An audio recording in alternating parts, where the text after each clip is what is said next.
अरे ओ संदीप की मम्मी।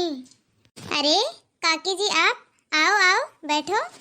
अरे बैठे बैठे आराम फरमा रही हो। अरे नहीं काकी जी, वो तो बस ऐसे ही। ऐसी कोई बात नहीं है, चाय बनवा दूं आपके लिए काकी जी। अरे बहू, ओ बहू, देखो काकी जी आई है, इनके लिए जरा चाय तो बना के लेके आओ। अरे नहीं नहीं संदीप की मम्मी, मैं तो बस अभी अभी घर से चाय ही पी के आ रही हूँ। अच्छा अच्छा, तो काकी जी आप चाय पी के आई हो। अरे बहू, ओ बहू, रहने दो, चाय मत बनाओ। अरे संदीप की मम्मी, यदि तुम कहती हो तो मैं चाय पी ही लेती हूँ। अरे बहू, चाय बना के ले आओ। अरे छोटी, मुझे तो बाहर वालों से पता चला कि तुमने अभी से अपने तिजोरी की चाबी और घर की चाबियां अपनी बहू के हाथ में दे दी। अरे तुम्हें चाबियां बहू को देने की इतनी भी क्या जल्दी थी? क्या तुम्हें पता नहीं है तुम्हारी बहू गरीब घर से आई है? अरे छोटी, गरीब घर की लड़कियों को इतना सर पे चढ़ाना अच्छी बात नहीं है। यदि हो सके तो अपने घर की चाबी और अपनी तिजोरी की चाबी अपनी ही कमर पे लटका के रखो, ना कि उस गरीब घर की बहू के हाथ में दो, वरना कब तुम्हारी सारे घर की चीजों पर कब्जा कर लेगी तुम्हें तो कुछ पता ही नहीं चलेगा। अरे काकी जी, ऐसी कोई बात नहीं है, वो मेरे घर की बहू है। ये घर जितना मेरा है उतना उसका भी तो है। वो भी तो अपनी ही है, वो कोई पराई थोड़ी ना है। कभी कभी हम इसी भेदभाव के कारण अपना बुढ़ापा खराब कर लेते हैं। आखिरकार लास्ट में वही तो काम आएगी। जब मेरा सर दुखेगा तो वो ही तो मेरा सर दबाएगी। मुझे लगता है काकी जी कि आपको अपनी सोच बदलनी चाहिए। काकी जी, यदि आप ऐसी ही चलती रही और अपनी होने वाली बहू के साथ ऐसा ही व्यवहार करोगे तो आगे चल के वो आपको एक गिलास पानी तक नहीं पूछेगी। यदि मेरी मानो तो अभी भी वक्त है काकी जी, सुधर जाओ। आजकल तो आप देख ही रही हो वक्त कितना बदल रहा है, पहले के जैसा जमाना नहीं है। पहले वाली सास थी जो बैठ के हुक्म चलाती थी और बहुएं सारी बातें सुनती थी, और आजकल तो वो सब रहा ही नहीं काकी जी। आजकल तो बहुओं की सुनो तब वो हमारी कहीं जाकर सुनती हैं। अरे छोटी, तू मेरी बात को समझ ही नहीं रही है। मैं तो बस यह कहना चाहती हूँ कि अभी तुम्हारी बहू की शादी को बस 5-6 महीने ही तो हुए हैं, और फिर ये छोटे घर की लड़कियां जिन्होंने अपने मायके में कुछ भी नहीं देखा, और वो यदि फिर अमीर घर की बहू बन जाए, वो इतना सारा पैसा देख ले तो फिर वो सर पे चढ़ जाती है। अरे छोटी, तुम देख नहीं रही हो क्या? आजकल की बहुएं आते आते ही पूरे घर पे राज करने लगती हैं और सर पे चढ़ के बैठ जाती हैं। तुम्हें पता है छोटी, ये सब क्यों होता है? हमारी लापरवाही के कारण होता है ये सब, क्योंकि हम ही पहले इन्हें अपना बेटा देते हैं और फिर अपने घर और तिजोरी की चाबी फिर हमें बहुएं भला क्यों पूछने वाली है? इनको तो जो कुछ भी चाहिए होता है वो सब तो हम इन्हें दे ही चुके होते हैं। फिर ये हम बुड्ढों की भला क्यों कदर करेंगे? ये है छोटी आजकल की बहुएं। छोटी, मेरी तो मानो तो बहू को कंट्रोल में रखो, कहीं बुढ़ापा आने से पहले ही बुढ़ापा खराब ना हो जाए। ठीक है छोटी, बुरा मत मानना, रिश्ता तो हमेशा बराबरी वालों से ही बनाना चाहिए। अरे छोटी, देखना, मैं तो अपने पोते के लिए गरीब घर की बहू लेकर ही नहीं आऊंगी, ताकि उसे अलमारी की चाबी देने से पहले 10 बार सोचना पड़े। चलो ठीक है छोटी, अब मैं चलती हूँ, मुझे कुछ जरूरी काम याद आ गया। लेकिन काकी जी, आपकी चाय? अरे छोटी, अब तो मैं चलती हूँ, चाय फिर कभी पीऊंगी। कहीं काकी जी की ये सब बातें सही ना निकल जाए। बहू, अरे ओ बहू। जी मम्मी जी। बहू, मैंने जो तुम्हें अलमारी की चाबियां दी थी वो वापस कर दे, मुझे कुछ काम है मुझे। ठीक है माँ जी। अच्छा हुआ जो मैंने बहू से घर की चाबियां वापस ले ली। यदि बहू ने कल को घर पे और घर की जायदाद पे अपना हक जमा लिया तो? माँ जी, कल रात की दाल बची हुई है, यदि आप कहो तो मैं उसके पराठे बना देती हूँ नाश्ते में। इससे मम्मी जी नाश्ता भी बन जाएगा और सब्जी बर्बाद भी नहीं होगी। बहू, जितना हम खाएं उतना ही सामान बनाया करो। ऐसा काम ही क्यों करती हो जिससे सामान की बर्बादी हो? ऐसा तुम्हारे मायके में चलता होगा, यहाँ नहीं चलता। तुम्हारे मायके की हैसियत और यहाँ की हैसियत में रात और दिन का फर्क है बहू। अपने मायके की हैसियत और यहाँ की हैसियत में बराबरी करने की कोशिश मत करो बहू। तुमने और तुम्हारे बाप ने कहाँ इतना पैसा देखा होगा, वो तो तुम किस्मत वाली हो जिससे तुम्हें इस घर की बहू बनने का मौका मिल गया। वो माँ जी, मैं तो बस अब यहीं मुंह लटका के खड़ी रहोगी या नाश्ते में भी कुछ बनाओगी? क्या ये वही माँ जी है? मैं तो कुछ समझ ही नहीं पा रही। ये तो वो वाली माँ जी नहीं रही जो कि पहले मेरे साथ थी। मैं तो अपने ससुराल में यही ख्वाहिश लेके आई थी कि मुझे अपने ससुराल में बहुत प्यार मिलेगा। आखिरकार मुझसे ऐसी क्या गलती हो गई जो माँ जी मेरे साथ ऐसा व्यवहार कर रही है? माँ जी खुद ही तो मेरे घर मेरा रिश्ता लेकर आई थी और शादी के बाद 5-6 महीने भी मेरे साथ बहुत ही अच्छे से रही। वो इनका असली रूप था या अब जो व्यवहार मेरे साथ कर रही है ये इनका असली रूप है? मुझे तो कुछ समझ में ही नहीं आ रहा। वो मम्मी जी, 2 दिन बाद ना मेरे मामा के लड़के की शादी है। वो अलमारी में से आप मुझे मेरे गहने निकाल के दे दोगी जरा? क्या जरूरत है शादी में इतने गहने पहनने की? यदि कल को ऊंच नीच हो गई तो कौन जवाब लेगा इन सब का? अरे माँ जी, आप टेंशन मत लो, मैं अपने गहनों का बहुत ही अच्छे से ध्यान रखूंगी।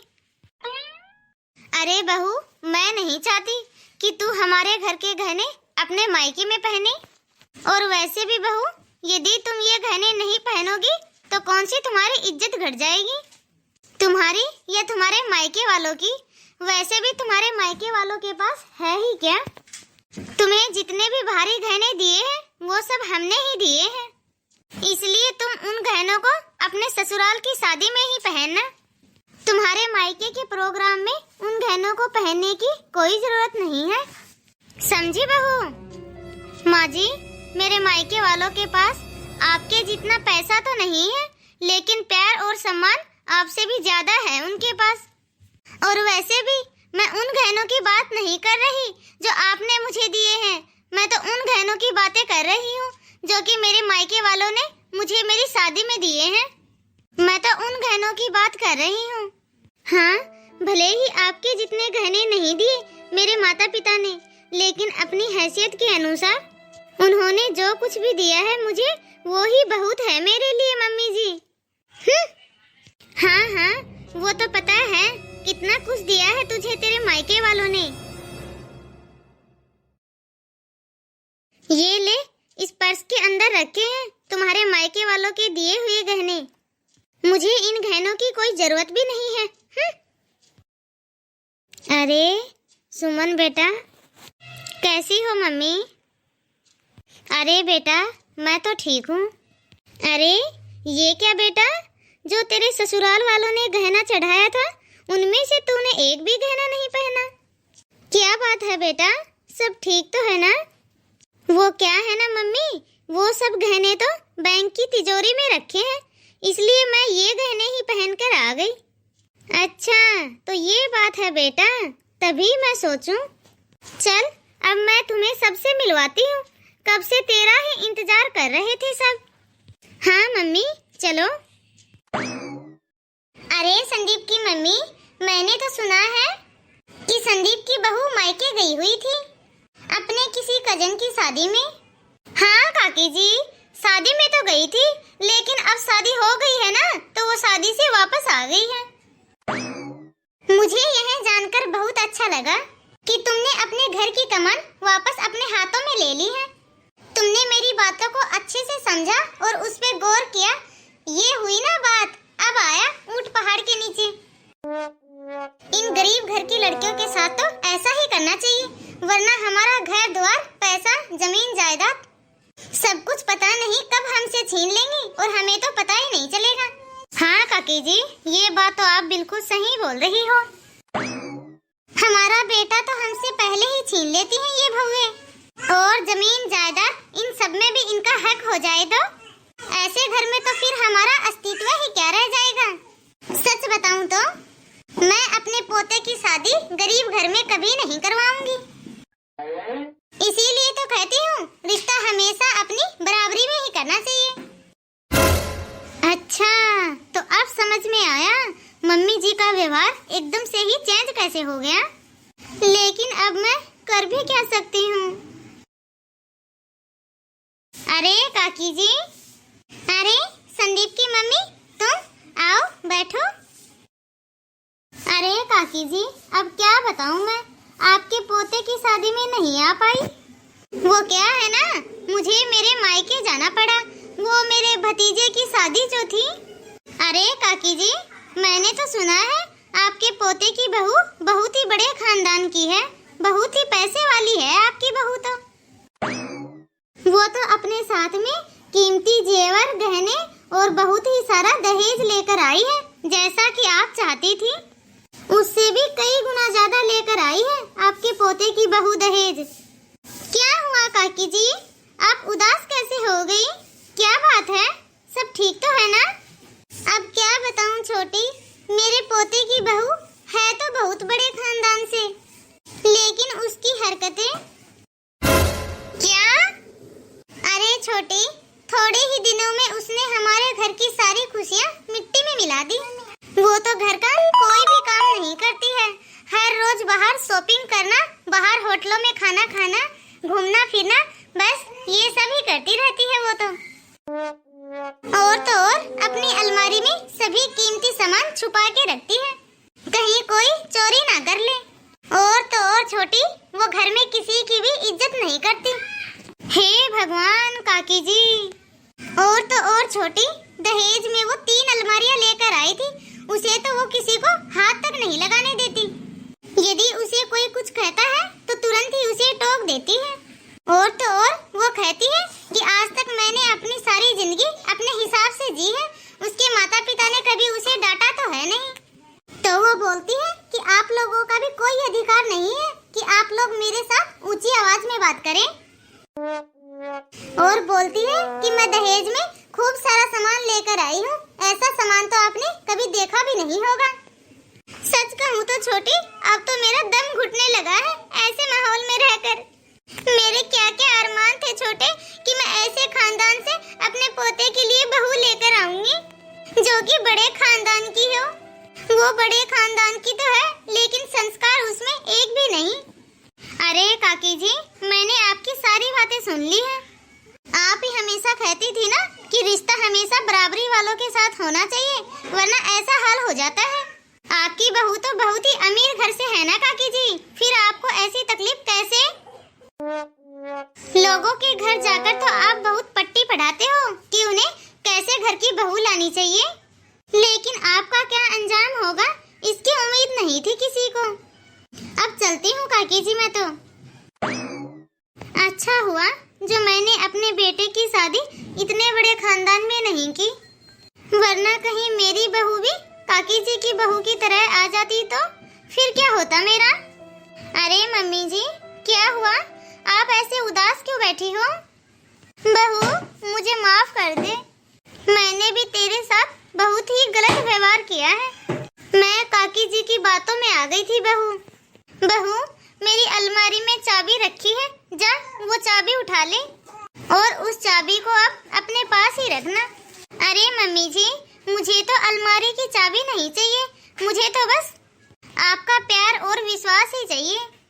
पराये लोगों को अपने घर की नींव हिलाने का मौका तो आपने ही दिया है मम्मी जी, वरना किसी की भी इतनी मजाल नहीं जो हमारे ही घर में आके हमारे ही बीच फूट डाले। हाँ बहू, ये बात तो तुम बिल्कुल सही बोल रही हो।